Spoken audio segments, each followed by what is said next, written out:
सकता। अच्छा हाँ, तो बच्चों स्वागत है आपका आज की क्लास में। थर्ड लेक्चर आज हम स्टार्ट करने जा रहे हैं। आज हम टॉपिक पढ़ेंगे। हमने लास्ट क्लास में क्या कर लिया था, लैंथेनॉइड कॉन्ट्रैक्शन कर लिया था, एटमाइजेशन एंथैल्पी कर लिया था, और क्या कर लिया था, और मेल्टिंग पॉइंट कर लिया था। ठीक है, अभी हम स्टार्ट करने जा रहे हैं ऑक्सीडेशन स्टेट वाला टॉपिक। ये वाला टॉपिक करेंगे और सीखेंगे इसमें बहुत सारी मस्त मस्त बातें। तो यहाँ पर ध्यान दो, जैसे कि ये आपका है फोर्थ टॉपिक, लिख लो। अब हम क्या पढ़ने जा रहे हैं, ऑक्सीडेशन स्टेट। ऑक्सीडेशन स्टेट, ठीक है। तो सबसे पहले मैं ये लिख देता हूं कि हमारे जो 3D सीरीज में एलिमेंट्स है इसकी कौन कौन सी ऑक्सीडेशन स्टेट होती है और उसमें स्टेबल कौन कौन सी है। ठीक है, तो यहाँ पे पहले हम अपनी 3D सीरीज लिख लेते हैं। क्या SC, क्या लिखा है, SC TI V CR MN, ठीक है। फिर फे को नी को जन, ये हमने लिख दिया। इसको याद रखेंगे, सक टी व कर मन फे को नी कु जन। ठीक है, अब मैं इनके ऑक्सीडेशन स्टेट लिखना चालू करता हूं। ऑक्सीडेशन स्टेट का क्या मतलब होता है कि कितने इलेक्ट्रॉन मेटल से दूर शिफ्ट हुए हैं। अगर 2 शिफ्ट हुए हैं तो +2 ऑक्सीडेशन स्टेट। अगर मेटल से 3 इलेक्ट्रॉन दूर गए हैं तो +3 oxidation state. Maximum oxidation state कितनी हो सकती है किसी मेटल की, 7। मैक्सिमम कितनी हो सकती है, 7। याद रखना, मैं 7 इलेक्ट्रॉन लूज करने को नहीं कह रहा, मैं 7 इलेक्ट्रॉन मेटल से दूर भेजने को कह रहा हूं। समझ गए बात। तो यहां पर ध्यान देना, स्कैंडियम की जो ऑक्सीडेशन स्टेट होती है वो +3 होती है। स्कैंडियम की कौन सी होती है, सिर्फ एक ऑक्सीडेशन स्टेट, और वो होती है +3। टाइटेनियम की +2 होती है, फिर +3 होती है, फिर कौन सी होती है, +4, और इसकी +4 स्टेबल होती है। किताब में ये जो आपको टेबल दे रखी है ना, इसमें स्टेबल वालों को डार्क लिख रखा है। मैं डार्क नहीं करूंगा, मैं क्या करूंगा, सर्कल करूंगा।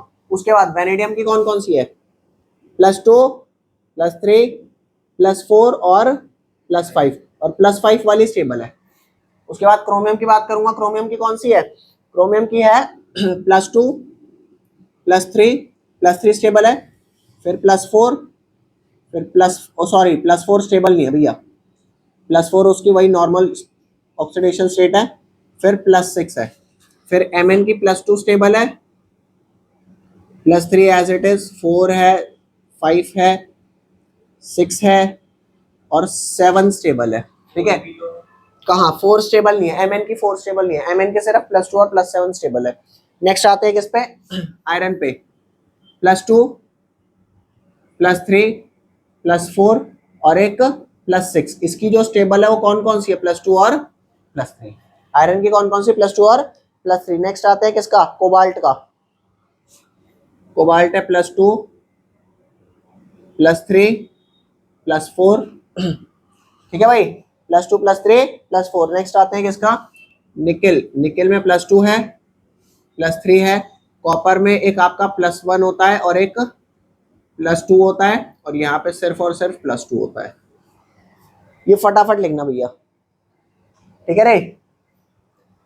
अभी आपको, आप इसे लिख लो, फिर मैं आगे बताता हूं। अभी एक टॉपिक होता है जिसका नाम है ग्रुप ऑक्सीडेशन स्टेट। क्या है टॉपिक, ग्रुप ऑक्सीडेशन स्टेट। ये ग्रुप ऑक्सीडेशन स्टेट क्या होता है ये आपको बताता हूं। जैसे आपको पता है जो स्कैंडियम होता है ना वो थर्ड ग्रुप होता है। टाइटेनियम क्या होता है, 4th 5th 6th 7th 8th 9th 10th 11th 12th। तो टोटल कितने ग्रुप होते हैं, टोटल 10 ग्रुप होते हैं। कहां से कहां तक, 3 से लेकर के 12 तक। Is that clear. तो चेक करके देखना, स्कैंडियम थर्ड ग्रुप का है, इसकी मैक्सिमम ऑक्सीडेशन स्टेट क्या है, 3। ये कौन सा है, 4th ग्रुप का है, इसकी मैक्सिमम क्या है, 4। ये 5th का है, इसकी 5 है, इसका 6 का है, ये 6 है। ये 7th ग्रुप का है, इसकी, लेकिन ये 8th ग्रुप का है, इसकी 8 नहीं है। मतलब मैक्सिमम ऑक्सीडेशन स्टेट अगर मैं बात करूं किसी एलिमेंट की कौन सी है, तो वो उसकी ग्रुप ऑक्सीडेशन स्टेट, अगर वो 7th ग्रुप का है तो 7 उसकी मैक्सिमम ऑक्सीडेशन स्टेट है। लेकिन ये सिर्फ कहां तक के लिए वैलिड है, ये सिर्फ और सिर्फ वैलिड है मैंगनीज तक के लिए। अगर मैं बात करूं क्या आयरन की ग्रुप ऑक्सीडेशन स्टेट अचीव होती है, नहीं। रीजन क्या है वो भी थोड़ी देर में बताऊंगा। सबसे पहले आप ये ध्यान दो कि ग्रुप ऑक्सीडेशन स्टेट होती क्या है, समझ रहे हो बात को। तो यहां पर ध्यान देना आप, कि the oxidation state of an element, the oxidation state of an element equal to its group number, equal to its group number is called group oxidation state को मैं फिलहाल GOS लिख दूं, it's called group oxidation state. Okay, अभी एक concept है जो 11th class का होता है, ठीक है, उसे एक बार रिकॉल कर लेते हैं। 11th क्लास का कॉन्सेप्ट है, जैसे मान करके चलो बच्चों ये हाइड्रोजन है, क्या है ये? हाइड्रोजन है। हाइड्रोजन के पास आपको पता है सेंटर में एक प्रोटॉन होता है और जो के शेल होती है उस के शेल के अंदर कितने इलेक्ट्रॉन होते हैं? एक। और अगर हाइड्रोजन वाले ही पीरियड में मैं आगे मूव करूं तो कौन आता है? हीलियम आता है। हीलियम के अंदर कितने प्रोटॉन होते हैं? दो प्रोटॉन होते हैं। अगर दो प्रोटॉन होते हैं तो उसके शेल में इलेक्ट्रॉन कितने होंगे? एक इलेक्ट्रॉन यहां होगा और एक इलेक्ट्रॉन यहां, ठीक है भैया? इसे थोड़ा सा गोल बना लो, ठीक है। अब आपको मेरे को ये बताना है कि मान लो इस शेल में जो इलेक्ट्रॉन है उसे जितनी स्ट्रेंथ से ये प्रोटॉन खींच रहा होगा, अट्रैक्ट कर रहा होगा, क्या सेम स्ट्रेंथ से ये दो प्रोटॉन इन दो इलेक्ट्रॉन को अट्रैक्ट कर रहे होंगे, या ज्यादा से कर रहे होंगे या कम से कर रहे होंगे? मतलब क्या क्या दिमाग सोच रहा है? एक जो है वो इसको जितनी स्ट्रेंथ से कर रहा है, क्या दो को उससे ज्यादा स्ट्रेंथ से करेंगे, सेम से करेंगे या कम से करेंगे? है ज्यादा से करेंगे या कम से? एक थोड़ा सा दिमाग लगाओ। तुम्हें लग रहा है कुछ बच्चे सेम कह रहे हैं, कुछ ज्यादा कह रहे हैं, है ना? तो अब मैं तुम्हारे को एक बात बताता हूं, ये लड़का और ये लड़की नहीं है। दोबारा सुनो, ये लड़का और ये लड़की नहीं है। अगर ये लड़का लड़की होते तो होता हाँ भाई एक ही लड़का एक ही लड़की, कोई नहीं भाई, ठीक है, अब एक ही है तो क्या करें, ठीक है, चलो भाई पेयर बन गया। अब यहाँ पे यूं नहीं है ये तेरी हो मेरी। ऐसा नहीं है। अगर ऐसा होता तो दोनों अपना अपना बांट लेते भाई, ठीक है। यह है प्रोटॉन, क्या है ये दो प्रोटॉन इसको भी अट्रैक्ट करेंगे और यही दो प्रोटॉन इसको भी अट्रैक्ट करेंगे। मतलब यहां पे एक इलेक्ट्रॉन को कितने प्रोटॉन अट्रैक्ट कर रहे थे?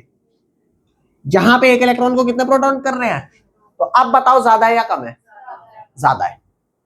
समझ गए? तो कुल मिलाकर अगर मैं बात बोलूं कि न्यूक्लियस में जो प्रोटॉन्स होते हैं जो वो इलेक्ट्रॉन पे अट्रैक्टिव फोर्स लगाते हैं उसको बोलते हैं इफेक्टिव न्यूक्लियर चार्ज। क्या बोलते हैं? अबे न्यूक्लियस ने ही तो चार्ज लगाया इन पे, तो इसको बोलते हैं, जो ये प्रोटॉन इस पे लगा रहा है अट्रैक्टिव चार्ज, उसे क्या बोलते हैं? Effective nuclear charge. तो मैं अभी डिफाइन कर रहा हूं इफेक्टिव न्यूक्लियर चार्ज क्या होता है। The attractive force which protons of nucleus apply on the electrons of that atom. अरे बोलो भाई, तो लिखना इफेक्टिव न्यूक्लियर चार्ज क्या होता है, चाहे आप न्यूक्लियर चार्ज बोलो या आप क्या बोलो, effective nuclear charge, both of these are same. एक ये हो गया जो मैंने डिफाइन किया, एक ये हो गया जो मैं डिफाइन अभी फिलहाल कर रहा हूं। तो न्यूक्लियर चार्ज क्या होता है? The attractive force that proton of nucleus apply on its electron, ठीक है, on its electron। और न्यूक्लियर चार्ज को मैं क्या क्या नाम से बोलता हूं? न्यूक्लियर चार्ज को एक मैं बोलता हूं न्यूक्लियर चार्ज, अरे क्या बोलता हूं? Nuclear charge. और इसी को मैं क्या बोलता हूं? Effective nuclear charge. Effective nuclear, यार सिंपल सी बात है, मैं न्यूक्लियर चार्ज भी इसी को बोलता हूं और इफेक्टिव न्यूक्लियर चार्ज भी इसी को बोलता हूं। अच्छा एक चीज और, इस इफेक्टिव न्यूक्लियर चार्ज को मैं ऐसे लिखता हूं, देखो Z, और Z के नीचे क्या है, ये सबस्क्रिप्ट है ना, तो Z के नीचे लिखना, यू नहीं लिखना जेफ, ऐसे नहीं लिखना, कैसे लिखना है? Z और नीचे छोटा सा, इसको बोलते हैं Z इफेक्टिव। क्या बोलते हैं? Z होता है न्यूक्लियर चार्ज, इफेक्टिव होता है इफेक्टिव न्यूक्लियर चार्ज। तो इसे Z इफेक्टिव बोल देते हैं, मैं लिख देता हूं क्या बोलते हैं इसे, Z इफेक्टिव ऐसे प्रोनाउंस करते हैं, जेड इफेक्टिव, और इसको जेफ भी बोल देते हैं। और क्या बोल देते हैं इसको? जेफ। तो न्यूक्लियर चार्ज आपको समझ आ गया। अब मैं आपको एक छोटी सी बात बता रहा हूं कि जब आप सेम पीरियड में लेफ्ट टू राइट मूव करते हो तो नंबर ऑफ शेल तो सेम रहती है ना। अगर आप फर्स्ट पीरियड में मूव कर रहे हो तो के शेल होगी, अगर आप सेकंड में मूव कर रहे हो तो के और एल शेल होगी। तो बताओ लेफ्ट वाले एलिमेंट्स पे ज्यादा जेड इफेक्टिव लग रहा होगा या राइट वालों पे? राइट वालों पे ज्यादा लग रहा होगा ना। तो अब मैं आपको ये बताना चाह रहा हूं क्या कि whenever we move left to right in a period तो नंबर ऑफ शेल क्या रहती है? सेम। जिस नंबर ऑफ शेल सेम रहने की वजह से, अब क्योंकि लेफ्ट टू राइट जा रहे हो एटॉमिक नंबर बढ़ रहा है तो प्रोटॉन और इलेक्ट्रॉन बढ़ रहे होंगे, जिसकी वजह से अट्रैक्टिव न्यूक्लियर चार्ज बढ़ रहा है। और अगर अट्रैक्टिव न्यूक्लियर चार्ज बढ़ रहा है तो इलेक्ट्रॉन इजी होगा रिमूव करना या मुश्किल? ये बात समझ गए? तो लिखो इसे फटाफट। On moving left to right in a period, क्या लिखना है काका? ऑन मूविंग, ये जो लिखवा रहा हूं ये स्टार, ये वेरी इंपॉर्टेंट वाली बात है। ये समझ रहे हो वेरी इंपॉर्टेंट किसे कहते हैं? इंपॉर्टेंट को कहते हैं। ऑन मूविंग का आज मैं गजब खुश हूं, बहुत सही सी बात पता लगी है मेरे को। On moving left to right in a period,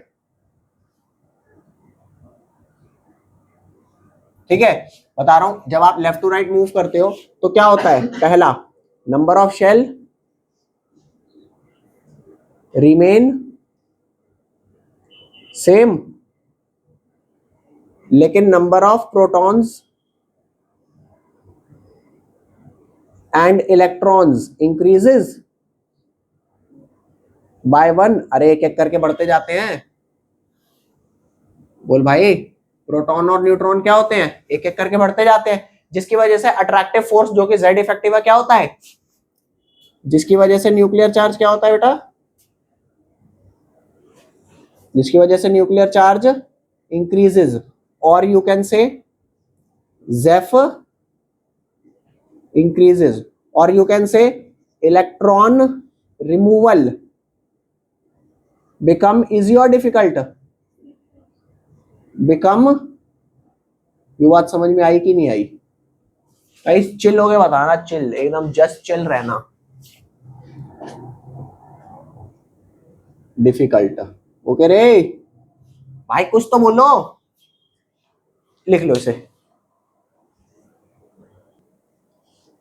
चलो बच्चों, अबे ये वाली बात आपको समझ में आ गई, ठीक है, कि लेफ्ट टू राइट जा रहा हूं तो जेड इफेक्टिव बढ़ रहा है, जिसकी वजह से इलेक्ट्रॉन का रिमूवल थोड़ा सा मुश्किल हो जाएगा, ठीक है। अब मैं आपको एक छोटी सी कहानी सुनाता हूं, जो कहानी करेगी क्या, हमारे को ये कॉन्सेप्ट समझने में थोड़ा सा ना इजी रहेगा कि क्यों इसकी ये वाली ऑक्सीडेशन स्टेट स्टेबल है, इसकी ये है, इनकी थोड़ी हायर वाली स्टेबल है लेकिन यहाँ पे हायर वाली स्टेबल नहीं है। तो अब मैं आपको 2-3 एग्जांपल देता हूं, वो 2-3 एग्जांपल थोड़ा समझना, शायद रिलेट कर भी पाओ उन्हें लाइफ से। मान लो एक बहुत बड़ा बिजनेसमैन है, मान लो कितना बड़ा बिजनेसमैन, देखो जितना बड़ा बिजनेसमैन मैं उतना बड़ा बनाऊंगा। अरे इंसान का साइज तो सेम ही होता है ना सबका, तो यहाँ ध्यान है, पेट बड़ा होता है। अरे नहीं नहीं नहीं नहीं, तुमने गलत बिजनेसमैन देख रखे हैं भाई। यहाँ ध्यान दो, यहाँ ध्यान दो। जैसे ये मान लो कुछ हम बात करते हैं अंबानी टाइप ऑफ बिजनेसमैन की। अब ये कौन सी गाड़ी खरीदेंगे? इनकी गाड़ियां होंगी 10 करोड़ 20 करोड़ 40 करोड़ 50, मतलब जो महंगी से महंगी है होंगी। क्या ये सस्ती गाड़ी खरीदेंगे 10 लाख 20 लाख 50 लाख? ये नहीं खरीदेंगे। क्यों? खरीद नहीं सकते? खरीद सकते हैं लेकिन उसमें चलते हुए ना थोड़ा अच्छा सा फील नहीं होगा। हाँ चाहे स्टेटस सिंबल कह लो, नहीं अच्छा सा लगेगा। तो इन्होंने सिर्फ कौन सी गाड़ियां चुनी? जो बहुत महंगी थी। क्यों? क्योंकि ये कमाते हैं हजारों करोड़ रुपए। अरे महीने के हजारों करोड़ ही कमाते होंगे तो इतना तो अफोर्ड कर सकते हैं। फिर इनसे थोड़े सस्ते वाले बिजनेसमैन आ जाते हैं, थोड़े सस्ते वाले। क्या जरूरी है जो गाड़ियां ये अफोर्ड कर पा रहे हैं इससे कम वाले ना कर पाए? कर पाएंगे। अरे बहुत लोग हैं यार जो 10 करोड़ की गाड़ी खरीद सकते हैं, 20 करोड़ की खरीद सकते हैं। उनके लिए इतना पैसा नहीं चाहिए जितना अंबानी इस पर है। इन पे तो अपार है। बाकी और लोग भी हैं जो 10-15 करोड़ की गाड़ी अफोर्ड कर सकते हैं लेकिन इनसे कम अमीर है। तो अगर मैं कहूं कि अंबानी थोड़े बहुत ज्यादा अमीर हैं, तो जो थोड़ा कम अमीर है वो भी इतनी गाड़ी अफोर्ड कर सकता है, हो सकता है इससे थोड़ी महंगी भी हो, लेकिन जो इससे और कम अमीर है, जो और कम अमीर है, वो शायद ऐसा होगा कि यार 1 करोड़ की गाड़ी ले लूं, यही बहुत बड़ी बात है, क्योंकि हमारे मोहल्ले में 1 करोड़ की गाड़ी आम बात नहीं है। मानते हो ना ये बात? तो 1 करोड़ की गाड़ी आम बात। अब जो बंदा 1 करोड़ की गाड़ी रख रहा है, क्या वो उसके घर में 20-30 लाख की गाड़ी होगी? शायद, शायद हो सकती है। चलने में क्या उसे बेकार फील होता होगा? अरे 20-30 लाख रुपए की भी कम नहीं होती भाई, हमारे घर गाड़ी हो यही बहुत बड़ी बात होती है, ये भी एक लग्जरी है। ठीक है, तो इसके पास बहुत महंगी गाड़ी, अगर थोड़ा कम भी है तो उतनी महंगी गाड़ी या शायद उससे भी महंगी गाड़ी ये अफोर्ड कर सकता है, क्योंकि इनका तो बहुत ज्यादा है। उससे कम आ जाओ, जो 1 करोड़ रुपए महीने कमा रहा है, वो 1-8 करोड़ रुपए की गाड़ी, 1 करोड़ रुपए भाई बहुत ज्यादा नहीं होते, लेकिन 1 करोड़ रुपए महीने कमा रहा तो 1-2 करोड़ की गाड़ी वो भी अफोर्ड कर सकता है, लेकिन उसके घर में 20-30 लाख वाली भी होगी। इनके घर में 20-30 लाख वाली अगर होगी तो नौकरी चलाते होंगे, सब्जी लाने जा रहा हूं, ऑडी निकाली सब्जी लाने जा रहा हूं, क्या कर रहा है भाई? तो ये वाले हायर वाली भी गाड़ी रख रहे हैं 1 करोड़ वाली, और उससे कम वाली भी रख रहे हैं। फिर और कम आ जाओ, जो और कम कमाते हैं। अब अगर इनके घर 20 लाख रुपए की गाड़ी है तो ये इसी में चौड़े होके घूमेंगे, 20 लाख की गाड़ी है मेरी, तेरी क्या है वैगनार, तुझसे तो रईस हूं मैं। समझिए बात? तो ये 20-30 लाख रुपए में ही बहुत उछल रहा है। और कुछ बेचारे ऐसे हैं जो कह रहे हैं अरे यार मेरी तो वैगनार पुरानी होली, अब नई कहां से लाऊं। और कुछ पे वो भी नहीं है, कुछ पे वो गाड़ी का सोच ही नहीं पा रहे। तो अभी मोटो क्या है? मोटो समझना, मोटो ये है कि इनकम बहुत ज्यादा है तो महंगी गाड़ियां, थोड़ी सी कम है तो हो सकता है उतनी महंगी या उससे भी महंगी, क्योंकि ये तो बहुत ज्यादा पैसा है। इसके आगे जाते जाओगे तो अब हो सकता है कि अगर 1 करोड़ की गाड़ी है तो हो सकता है 30 लाख वाली भी हो, या 50 लाख की गाड़ी है तो हो सकता है 5 वाली भी हो, और कम आओगे तो 5-10 लाख रुपए की गाड़ी ही बहुत बड़ी बात है, हायर वाली तो भूल जाओ। अरे बोल रहे, समझ रहे हो बात ये? तो अब इस वाले कॉन्सेप्ट को हम कैसे यहां अप्लाई कर सकते हैं? जब मैं लेफ्ट साइड में था स्कैंडियम के, अरे स्कैंडियम, टाइटेनियम, वेनेडियम ये राइट में मूव कर रहा है, तो as we are moving left to right in the same period, तो बताओ लेफ्ट टू राइट आते आते जेड इफेक्टिव बढ़ रहा होगा कि नहीं बढ़ रहा होगा? जेड इफेक्टिव बढ़ रहा होगा। तो आप बताओ इलेक्ट्रॉन रिमूवल इजी रहा होगा या मुश्किल? और यहां पे तो इलेक्ट्रॉन रिमूवल इतना ज्यादा हो गया होगा कि भैया हमारे से इलेक्ट्रॉन निकालने की बात मत करो, किससे बात करो? उनसे। उन पे जेड इफेक्टिव है ही क्या? समझ रहे हो बात को? तो यहां ध्यान देना, यहां पे तो मैं बात करूंगा कि जितना भी जेड इफेक्टिव रहा हो, सिर्फ एक ही ऑक्सीडेशन स्टेट एग्जिस्ट करती है, और वो कौन सी है? +3। लेकिन इस वाले में +2 भी है, +3 भी है, +4 भी है, लेकिन इसकी स्टेबल ऑक्सीडेशन स्टेट कौन सी है इन तीनों में से? कहां है? +2 +3 में अच्छा फील नहीं कर रहा। हड़ा भैंस की बोझ, हमारा जेड इफेक्टिव इतना कम है कि हम +2 +3 इलेक्ट्रॉन देने की सोचता ही नहीं, हम सीधा कितनी दें? भैंस की बोझ 4। समझ रहे हो? उससे आगे आए, ये क्या कह रहा है? होती तो हमारी भी +2 +3 +4 है, लेकिन हम सीधा किसमें स्टेबल हैं? +5। लेकिन जैसे जैसे लेफ्ट टू राइट जा रहे हो ना, जेड इफेक्टिव बढ़ रहा है। इससे पूछा हाँ भाई तेरी बता, यू कह रहा बाइक की भी +6 ले लो। लेकिन यहां तक आते आते, जैसे मैंने कहा ये बहुत रईस था, सिर्फ महंगी गाड़ियां, ये थोड़ा कम कमाता था लेकिन दिखावे दिखावे में ले ली इससे भी महंगी गाड़ी। अरे सूसरे ले ली तूने, क्यों मरने की कगार पे जा रहा है, नहीं संभाल पाएगा, उस पे तो बहुत पैसा है, तेरे पे नहीं है। और अगर इससे कम वाला बंदा, क्या हमारे एरिया में जितने महंगे घर हैं, जितने महंगे घर हैं, अगर मैं बात करूं किसी के पास 2 या 3 घर है, तो बंदा क्या उस घर को बेच के 70 लाख की गाड़ी नहीं ले सकता? लेकिन क्या ये बेवकूफी करता है? द रीजन बीइंग कि मेरे पास 70 या 80 लाख रुपए पड़ा है, तो क्या मैं उसमें से 70 लाख रुपए की गाड़ी ही ले लूं? नहीं लूंगा ना। समझ रहे हो बात? तो आप जैसे जैसे आगे जाते जा रहे हो, गरीबी बढ़ती जा रही है, मतलब इनकम कम होती जा रही है, तो अगर आप उतनी महंगी गाड़ी ले भी सकते हो तो भी नहीं ले रहे। तो यहां पर अगर मैं बात करूं कि लेफ्ट टू राइट अगर मैं जाता जाऊं, तो लोग जा तो रहे हैं अपनी हाईएस्ट ऑक्सीडेशन स्टेट में, लेकिन 6 में आते आते हालत टाइट हो रही है। क्यों? अरे मेरे साथ 6 इलेक्ट्रॉन लूज नहीं करे जा रहे। क्यों नहीं लूज करे जा रहे? क्योंकि लेफ्ट टू राइट आते आते जेड इफेक्टिव बहुत बढ़ चुका है। अब मैं दिखावे में प्लस चेक कर तो दे रहा हूं, चलो दिखावे दिखावे में मेंटेन भी कर लूं, लेकिन दिल को तसल्ली तभी मिलती है जब मैं कम वाले पे आता हूं। तो अब मैंने हायर के साथ एक कम वाला भी रखना चालू कर लिया। जैसे कोई आदमी जो 1 करोड़ रुपए महीने कमाता हो तो 1 करोड़ की भी गाड़ी शायद ले पाएगा, 30 लाख की भी ले पाएगा। अगर उसका काम 30 लाख में भी वैसी लग्जरी मिल रही है तो क्यों बार बार 1 करोड़? अरे समझ रहे हो ना बात को? तो अगर ये +6 में जाते जाते, मैं कहता हूं चलो स्टेबल भी है, लेकिन इसने लोअर वाला भी स्टेबल रखा है क्या? इन्होंने लोअर वाले को स्टेबल रखा है? क्यों नहीं रखा? अजी जरूरत ही नहीं है। अगर तुम्हारे घर में पैसे में पड़े पड़े फफूंद लग रही होगी तो तुम देखोगे 10 लाख 20 लाख 40 लाख की गाड़ी में, तुम यूं कहोगे ये सुन, ये रहा एक टब और भैंस की वो जौन सी गाड़ी आती है दे दे, कि अगले महीने आऊंगा उसे फेंक देना, दूसरी दूंगा दूसरी दे देना। ऐसा होता ही नहीं होता, लेकिन इतना है नहीं ना, क्या हमारे घर तो नहीं होता। तो राइट आते आते भाई साहब बहुत जेड इफेक्टिव बढ़ गया, तो इन्होंने कहा देखो हायर रख तो रहा हूं लेकिन कम वाला भी बुरे समय के बचा के रखो। और आगे आया भाई साहब ये तो अपनी मैक्सिमम उसमें आ गया +7 में, लेकिन देख स्टेबल कहीं ना कहीं +2 में भी है, मतलब पूरी तरीके से फटी पड़ी है। 7 तो है लेकिन +2 में भी, चलो ठीक है। अब इससे आ गया 8वां ग्रुप आया, +8 है। रहने दो जी, इतना दिखावा हमसे नहीं हो पाएगा, हमारी औकात सिर्फ +2 +3 +2 +3 इतना बढ़ चुका है कि सिर्फ +2। और आगे आओ, नौबत तो +1 वाली है।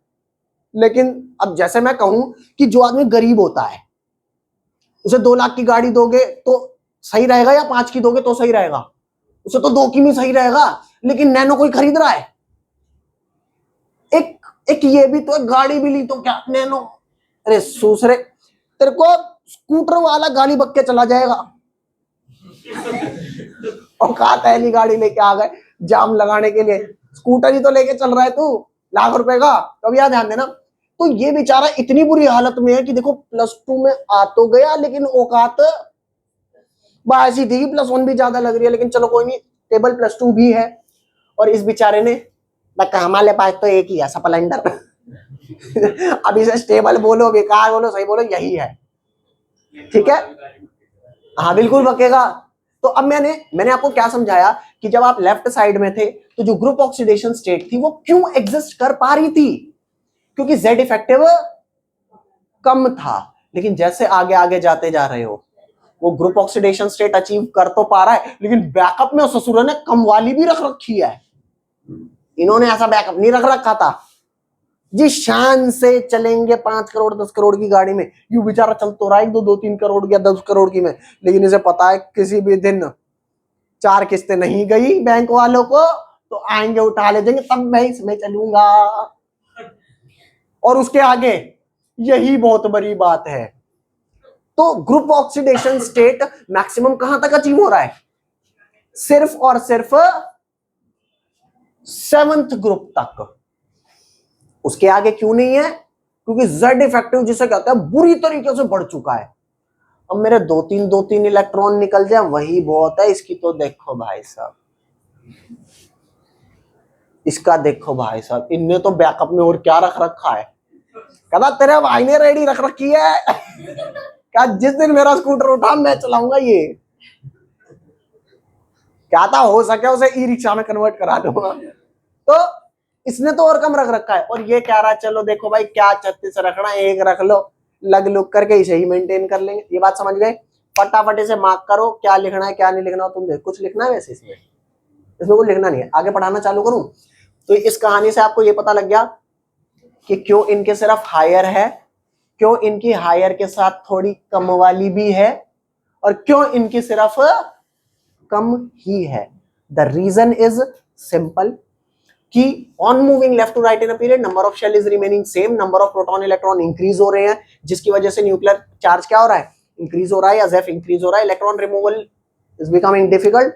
तो राइट तक तुम ग्रुप ऑक्सीडेशन स्टेट अचीव होना तो भूल जाओ। समझ गए? ठीक है। तो बच्चों अब यहां ध्यान देना कि जो आपका ये इलेक्ट्रॉन रिमूवल बिकम डिफिकल्ट हुआ, ये वाली बात आप समझ चुके हो। अब इसके नीचे एक चीज बता रहा हूं कि आप बताना ग्रुप ऑक्सीडेशन स्टेट मैक्सिमम कहां तक अचीव हो रही है? 7 ग्रुप तक, उसके आगे? और रीजन सिंपल है, जेड इफेक्टिव बहुत बढ़ चुका है कि अब उस लेवल का दिखावा करना पॉसिबल। तो यहां ध्यान देना, group oxidation state can only be achieved till guys, अरे कहां तक? टिल मैंगनीज, ऐसे लिख दे, मैंगनीज। चल भाई लिख दिया, ग्रुप 7 लिख देते हैं, ग्रुप 7। ओके, यू लिख दिया, डन। अब मैं तुम्हारे को एक चीज बता रहा हूं, अगर कहो तो ये वाला पोर्शन रब कर दूं, अगर आपने लिख लिया हो तो। चलो इसे रब कर देते हैं। नेक्स्ट आते हैं बच्चों, आप इधर ध्यान देना। अब मैं 3 एलिमेंट यहां पर लिख रहा हूं, एक लिख रहा हूं फ्लोरीन, एक लिख रहा हूं ऑक्सीजन, और एक लिख रहा हूं क्लोरीन। कौन कौन सा लिखा? फ्लोरीन, ऑक्सीजन और क्लोरीन, ये लिखा। रख दे भाई उसे। फ्लोरीन, ऑक्सीजन और क्लोरीन। सबसे ज्यादा इलेक्ट्रोनेगेटिव कौन है? फ्लोरीन, उससे कम ऑक्सीजन, और सबसे कम। तो देखो मैं तुम्हारे को एक चीज बताता हूं, जैसे मान लो यहाँ पे कोई बदमाश खड़ा है, बदमाश इन द सेंस जो पिक्चरों में गुंडा होता है और सामने हीरो होता है, तो वो गुंडा अपने साथ वाले को क्या कहता है? हाँ, चेला। जाओ भाई चेले मार उसे। अरे बोलो। तो जैसे ही वो कहता है जा मार, तो वो ये सोच रहा होता है ना कि अरे मेरी क्या जरूरत है, इसको तो यही मार देगा। फिर जब वो ऐसे जाता है, उसमें पड़ता रैपट। तो अब ये भी डरेगा, थोड़ा बहुत नहीं डरेगा? और भाई ये तो मार दिया। क्या सोच रहा तुम पिटोगे, मेरे को कौन बचाएगा? ये बात समझ रहे नहीं समझ रहे? तो एंड में जाता है जो मेन होता है, वो भाई साहब 10 नहीं 150 हाथ करता है, लेकिन मरता तो है एंड में। समझिए बात। तो अभी मैं आपको एक छोटी सी चीज बता रहा हूं, क्लोरीन कम इलेक्ट्रोनेगेटिव है, ऑक्सीजन थोड़ा ज्यादा है, और फ्लोरीन सबसे ज्यादा है। तो फ्लोरीन यूं कह रहा है क्लोरीन को, बेटे क्लोरीन जा। अरे कहां जाऊं? स्कैंडियम से 3 इलेक्ट्रॉन रिमूव करवा ले थोड़े से। तो बताओ क्लोरीन इतना इलेक्ट्रोनेगेटिव है या नहीं है कि उससे 3 इलेक्ट्रॉन निकलवा ले? हैं? उतना इलेक्ट्रोनेगेटिव? अरे नहीं तो सीएल पे ला लेता है सुसरा, अगर स्कैंडियम SCCl3 ही ना बना पाए। अरे हैं? अरे वो एक अलग बात है, लेकिन देखो जो इनके ये कंपाउंड है वो बनते हैं, वो स्टेबल नहीं है, इसका ये मतलब नहीं है वो बनेंगे ही नहीं। अब खुश तो तू पढ़ते वक्त भी नहीं हो रहा, लेकिन तू पढ़ रहा है ना। इससे ज्यादा और क्या स्टेबिलिटी और डिस्टेबलाइजेशन लेगा? यहां ध्यान दे। तो स्कैंडियम को सीएल ने कहा कि भाई जा उससे जरा +3 ऑक्सीडेशन स्टेट में ले आ। तो स्कैंडियम के साथ कितने क्लोरीन चिपकेंगे? 3 चिपकेंगे। तो सीएल कहा लो हुजूर ले आया। तो यहाँ जो मेन गुंडा यूं कहेगा क्या बात, शाबाश, या मैंने तेरे को मारने को यार तूने निपटा दिया उसे, खुश होगा। फिर कभी सीएल कहेगा हुजूर फिर जरूरत हो तो बताना। फिर अभी सीएल ने कहा जा टाइटेनियम को +4 में ले आ। सीएल कहेगा मैं चलो ठीक है चलते हैं, आप तो +4 बड़ा टारगेट दे दिया। वो आया TiCl4, लो हुजूर बन गया। अरे दमदार सीएल मेरा।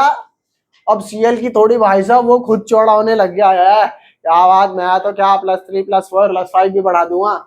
उनने कहा हुजूर +5 बढ़ाना हो तो बताना। उनने कहा ठीक है चल जा वेनेडियम को लिया +5 में। वो गया यहाँ पर, उनने बनाया VCl5, और वहां से चाटा भट्टा निकल सुसरे पापा को भेज। तो तुम्हारे बस की बात नहीं है, तुम्हारे बस की बात ना, निकलो यहां से। वो नहीं बढ़ पाया भाई, और सीएल बेचारा आई मम्मी लग गई। तो ठीक है भाई, कोई नहीं, पड़ जाता है कभी, इस बात पे चाटा। और याद ध्यान देना, चल भी रहा है, चल तो रहा। तो यहां ध्यान देना भाई, वेनेडियम को चाटा पड़ गया भाई। अब वेनेडियम भाई वाह वाह वाह, फ्लोरीन भैया फ्लोरीन भैया। मैं अब उनने फ्लोरीन को आ गया गुस्सा, भाई मेरे चेले को कैसे मार दिया। अब वो चाहता तो ओ को भी भेज सकता था। हाँ क्या क्या बोला मैंने, क्या क्या क्या बोला, क्या बोला? आप पिट के आया, नहीं बना पाया VCl5। अच्छा गलती हो गई, कुछ कुछ गलत निकल गया होगा, कोई नहीं, उसे ठीक करते हैं। क्लोरीन ने +3 पे पहुंचाया, +4 में पहुंचाया, +5 में नहीं पहुंचा पाया। कभी तो इतना बड़ा नहीं हुआ +5 तक आ जाए, समझ रहे हो? फिर अब वो चाहता तो ओ को भी भेज सकता था, लेकिन एफ खुद गया। कौन है जिसने हमारे Cl को VCl5 नहीं बनने दिया? मैं आता हूं, उसे देखता हूं। इनने मारा चाटा, ये यहां क्या बन गया? VF5 बन गया। Cl तो इससे डर रहा था, Cl इससे डर रहा था। तो क्या हो गया भाई, क्या हो गया? नहीं तोड़ दे रहे हो बैठे बैठे, रख देना उसे अभी। काका अभी कोई काम नहीं है, रख दे, अभी कहानी तो सुन रहे हैं। पहले कॉन्सेप्ट समझ लो, अगर ये कॉन्सेप्ट नहीं समझ में आएंगे तो आगे दिक्कत करेंगे। फिर तुम कहोगे ये क्या मतलब है, कहीं Cl नहीं कर पा रहा, कहीं F भी नहीं कर पा रहा, अगर F नहीं कर पा रहा तो O कैसे कर पा रहा है? फिर तुम्हारे को बात तो पता होनी चाहिए। तो Cl जब +5 तक नहीं जा पाया, F खुद गया और VF5 बना के आया। क्योंकि F ने, अगर मान ले F भी नहीं बना पाता, उसे भी चांटा पड़ जाता, तो F बेचारा किसी को मुंह दिखाने लायक रहता। अरे किस बात का राज है तू, तो खुद ही पिट पाट के आ रहा है। तो F कह रहा है तू इससे डर रहा था, ले हमने इसको बना दिया VF5। ठीक है, जरूरत पड़ी CR पे गया, अच्छा CR को बनाने, उनने कहा ले अभी बना के देता हूँ CrF6, जिससे पड़ा चाटा निकले ऐसे। सोच रहा +5 क्या बढ़ा लिया, सोच रहा +6 भी बना दूंगा। लेकिन मैं तुम्हारे को एक बात बता रहा हूं, जो NCERT है आपकी, उसमें CrF6 लिखा हुआ है, बनता है। लेकिन जब CrF6 रिपोर्ट हुआ था ना कि बन गया फ्लोरीन से CrF6, जब रिपोर्ट हुआ था तब ये कंफर्म नहीं हुआ था कि वो बन चुका है। कुछ कंपाउंड बना तो था Cr का F के साथ, लेकिन वो +6 वाला CrF6, लेकिन किताब तो इन्होंने छाप दी CrF6 है, लेकिन CrF6 नहीं था। जो Cr का 5 के साथ कंपाउंड बना था, जो Cr का F के साथ बना था, वो एक्चुअल में CrF5 ही था। CrF6 तुम कहोगे भैंस की पूछ, इसने 3 पहुंचाया, इसने 4 पहुंचाया, इसने 5 पहुंचाया, तो 6 पहुंचा सकता था। उनने कहा भाई रहने दे, CrF6 नहीं बनता, किताब में लिखा हुआ है बना है, लेकिन वो अगर आप नेट पे लिखोगे कि डू CrF6 एग्जिस्ट, तो वो सीधा सीधा कहेगा it is an hypothetical compound, या it is a hypothetical compound which is suppose to exist, लेकिन वो एक्चुअल में CrF5 होता है। समझ गए? लेकिन कोई नहीं, तुम्हें बता दिया मैंने कि एग्जिस्ट नहीं करता ये, वो ये होता है, किताब ने लिख रखा है CrF6 होता है। अब अगर CrF6 नहीं बना तो क्या हम सोच सकते हैं कि MnF7 बनेगा? अरे CrF6 ही नहीं बन रहा तो MnF7 कैसे बन सकता है? नहीं बनेगा ना। तो F की औकात +6 और +7 पहुंचाने की। अच्छा इसलिए नहीं है कि फ्लोरीन इलेक्ट्रोनेगेटिव कम है, इलेक्ट्रोनेगेटिव तो इतना है कि +8 बना दे, ये +7 बना दे, इलेक्ट्रोनेगेटिव है उतना। अरे बोलो, लेकिन क्यों नहीं बना पा रहा? रीजन मैं बताता हूं, रीजन ये है कि जब क्रोमियम के अराउंड 6 फ्लोरीन लगाने होते हैं ना,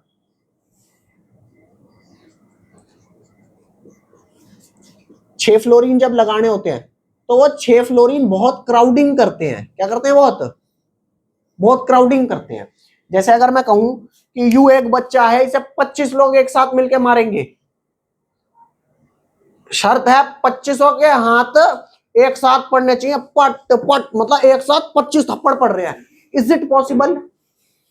व्हाट इज द रीजन? अरे हद मार के 6 घेर लेंगे, 7 घेर लेंगे, मैं कहता हूं अगली लेयर भी आ जाएगी, किसी के बड़े बड़े हाथ होंगे तो 25 लोग थोड़े एक साथ मार पाएंगे।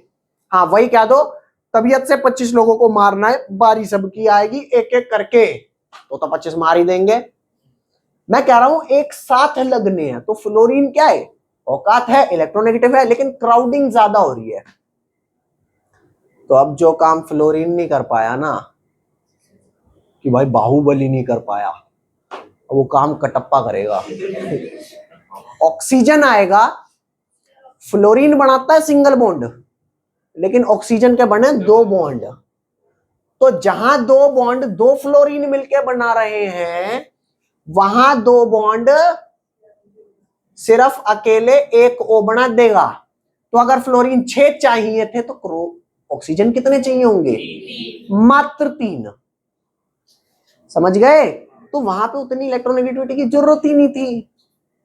समझे? तो सिंपल सी बात है, CrF6 अगर नहीं हो रहा था तो कोई दिक्कत नहीं जी, CrO3 बना लो। कम इलेक्ट्रोनेगेटिव है OF से, लेकिन एक फायदा है। क्या फायदा है? कि मैं मल्टीपल बॉन्ड बना सकता हूं, आप नहीं बना सकते। समझ गए बात? और अगर CrF6 नहीं बना पाया था तो MnF5 का तो मतलब ही नहीं बैठता। तो अगर CrO3, अगर O ने Cr को +6 तक पहुंचाया तो बेटे देख ले, क्या पता तू इसको +7 तक भी पहुंचा दे। तो ये पहुंचाता है MnO4 माइनस। अरे O3 होगा तो +6 तक आएगा, O4 होगा तो +7 तक, +8 तक आएगा, माइनस भी है ना। समझे नहीं समझे? इसको हम पता है क्या बोलते हैं? इसको हम बोलते हैं पर मैंगनेट आयन। पर मैंगनेट आयन। तो KMnO4 को क्या बोला जाता है? पोटेशियम पर मैंगनेट। अरे बोलो, स्कूल में अगर तुमने KMnO4 का सोल्यूशन देखा हो तो वो कुछ वॉयलेटिश कलर, कुछ ऐसा सही होता है ना, ब्लूइश वायलेट, कुछ ऐसे ऐसे कलर का होता है, डार्क होता है एकदम। तो CrO3 हमने ऑर्गेनिक में यूज किया था इटार्ड रिएक्शन में। रस CrO3 वहां बताया था ना, वहां पे इटार्ड में CrO2Cl2 यूज होता है। CrO3 वहां बताया था आपको। KMnO4 हमने काफी पढ़ा हुआ है। ठीक है, तो सिंपल सी बात ये है कि Cl की औकात मैक्सिमम कौन कौन सी ऑक्सीडेशन स्टेट तक पहुंचाने की है? +3 और +4। फ्लोरीन की मैक्सिमम कितनी है? +5। अब अगर तुम कहो क्या TiF4 बनेगा? बिल्कुल बनेगा। अगर Cl ने पहुंचा दिया F तो पहुंचा ही देगा। नहीं आई बात समझ है? और V में अगर बात करें तो VCl5 क्या बनेगा? अब अगर कोई पूछे बता VCl5 बनेगा कि नहीं बनेगा, तो तू क्या कहेगा? नहीं बनेगा। द रीजन बीइंग, तुम कहोगे अच्छा F भी तो हैलोजन है, Cl भी तो हैलोजन है, तो भाई हैलोजन हैलोजन है तो क्या साइज वाइज का फर्क है, इलेक्ट्रोनेगेटिविटी का फर्क है। तो अगर कोई पूछे VCl5 एग्जिस्ट करता है, क्या बोलोगे? अजी नहीं, Cl की इतनी इलेक्ट्रोनेगेटिविटी है ही नहीं। यही बात समझ? अरे बोलो, फ्लोरीन की है। क्या फ्लोरीन Cr को +6 में पहुंचा सकता है? किताब में लिखा है पहुंचा सकता है, लेकिन अगर आप गूगल पे अभी रिसेंट स्टडीज चेक करोगे तो गूगल पे साफ लिखा है CrF6 एग्जिस्ट। जो हमने सोचा था ये CrF6 है, वो निकला क्या? CrF5। तो Cr को सिर्फ 5 तक पहुंचा सकता है। हाँ, CrO3 बनेगा। क्यों? O क्यों बना पाया जो काम फ्लोरीन नहीं कर पाया? Because O has tendency to form multiple bonds that F and Cr don't have. Multiple word use करते हैं, जबकि कर तो 2 ही रहा है, टर्म यूज करते हैं मल्टीपल। समझ में आई कि नहीं आई? अब मैं तुम्हारे को एक है, क्या हुआ? हाँ, 1 भी कर सकता है, 2 भी कर सकता है। अरे 1 ऐसे करता है जैसे OH और H, तो O सिंगल सिंगल बॉन्ड बना रहा है ना। ठीक है, तो अब यहां ध्यान देना, ये बात आपको समझ में आई कि नहीं आई? पक्का? अब फ्लोरीन थोड़ा कंपाउंड को हाईएस्ट ऑक्सीडेशन स्टेट तक ला पा रहा है क्लोरीन के मुकाबले। चलो ऑक्सीजन के मुकाबले ना ला पाया, लेकिन Cl के मुकाबले तो ज्यादा ही है। तो अब तुम्हारे को एक बात बताता हूं, देखो मान लो कोई आदमी है जो किसी के सामने, पीछे से तो उसे गाली देता ही है, सामने भी बक दे चार, उस इंसान की किसी से बनेगी? देखो पीठ पीछे बुराई करने वाले बहुत हैं,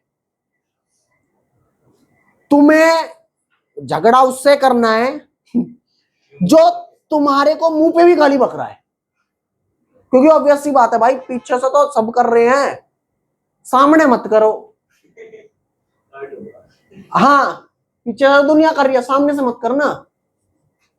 कोई ऐसा है तुम्हारे सामने रह रहा उसकी बुराई कर रहा, उसके सामने रह रहा तुम्हारी कर रहा, और किसी के सामने रह रहा किसी और की कर रहा, लेकिन उस बंदे की जो ऐसा कर रहा है उसकी बंड सबसे रही है। तो अब हम उस इंसान को क्या बोलेंगे? यूं बोलेंगे कि उसकी कम्युनिकेशन स्किल अच्छी है, या यूं बोलेंगे कि चुगलखोर आदमी है? पता ही नहीं लगेगा आपको। ये जो ये बोल रही है, राम राम राम राम भाई बात सुनना।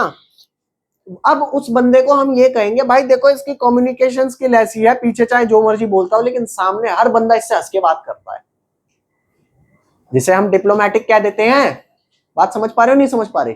अच्छा, क्यों बता रहा हूं मैं आपको ये? हाँ, क्यों बता रहा हूं ये बताता हूं। जैसे फ्लोरीन मैक्सिमम तक क्यों पहुंचा पाया ऑक्सीडेशन स्टेट को?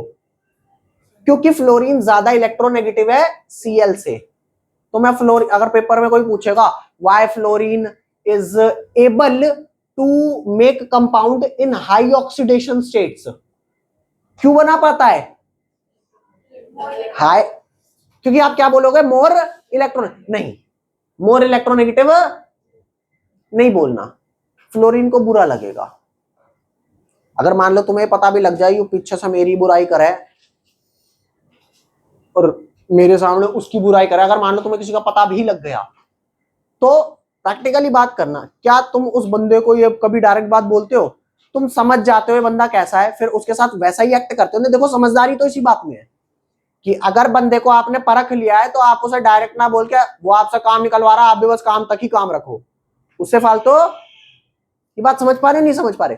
तो फ्लोरीन का पता लग गया मैक्सिमम ऑक्सीडेशन स्टेट तक रखवा रहा है एलिमेंट को, तो ये बात तो कंफर्म है कि इलेक्ट्रोनेगेटिव है। लेकिन ये मत बोलो कि इलेक्ट्रोनेगेटिव है। पेपर में क्या लिखना है मैं बताता हूं। पेपर में आपको लिखना है कि फ्लोरीन जब किसी से बॉन्ड करता है तो उसकी बॉन्ड एंथैल्पी बहुत बढ़िया है। बॉन्ड एंथैल्पी का मतलब कि जब वो किसी मेटल से बॉन्ड बनाता है तो बॉन्ड स्ट्रेंथ उसकी बहुत, हाँ बहुत, अरे जैसे कहें नेता किसी का सगा नहीं होता उसे क्यों देख रहे हो? नेता किसी का सगा नहीं होता, लेकिन सबसे उसकी बॉन्डिंग बातचीत रहती है नहीं रहती। मुंह पे कोई खराब नहीं बोलता एकदम से, मुंह पे एकदम से कोई खराब नहीं बोलता, पीछे से लाख बोलता हो। क्यों? उस बंदे की, अब मैं क्या बोलूं, उस बंदे की कम्युनिकेशन स्किल अच्छी है या मतलब या ये, देखो कहीं ना कहीं बात तो है ना कि कम्युनिकेशन स्किल अच्छी है, तो ये इलेक्ट्रोनेगेटिव है, ठीक है ये बात। अब आप इसे इलेक्ट्रोनेगेटिव मत बोलो, आप क्या बोलो, देखो इसकी बॉन्ड स्ट्रेंथ हर किसी से बढ़िया है। समझ रहे हो? देखो बोलने का फर्क पड़ता है। किसी बात को प्यार से बोल के किसी से काम करा लो,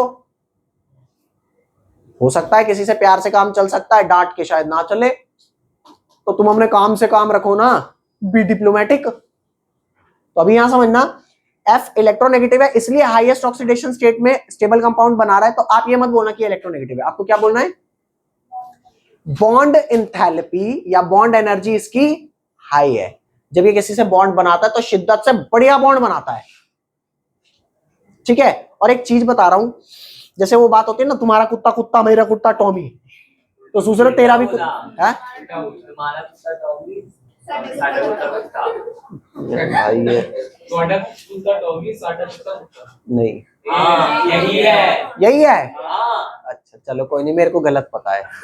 जैसे जैसे भाई सिंपल सी बात है, मैं तुम्हारे को क्या समझाने जा रहा हूं कि तुम्हारी चीज जो है वो खराब है, मेरी बढ़िया है, ठीक है। वही चीज मेरी बढ़िया है और तुम्हारी है तो 100 करोड़ की गाड़ी तुम्हारी है तो बकवास है, मेरी है तो बढ़िया है, ठीक है। तो यहां ध्यान देना कि वेनेडियम जब फ्लोरीन किसी के साथ बॉन्ड बनाता है तो वो हाईएस्ट ऑक्सीडेशन स्टेट में स्टेबलाइज कराता है। मैं इलेक्ट्रोनेगेटिव नहीं बोलूंगा, ये बात तो समझ गए। क्या बोलूंगा, किसी बॉन्ड एंथैल्पी ज्यादा है, ठीक है। अब बॉन्ड एंथैल्पी टर्म कहां यूज करूंगा, जब कंपाउंड कोवेलेंट रहा होगा।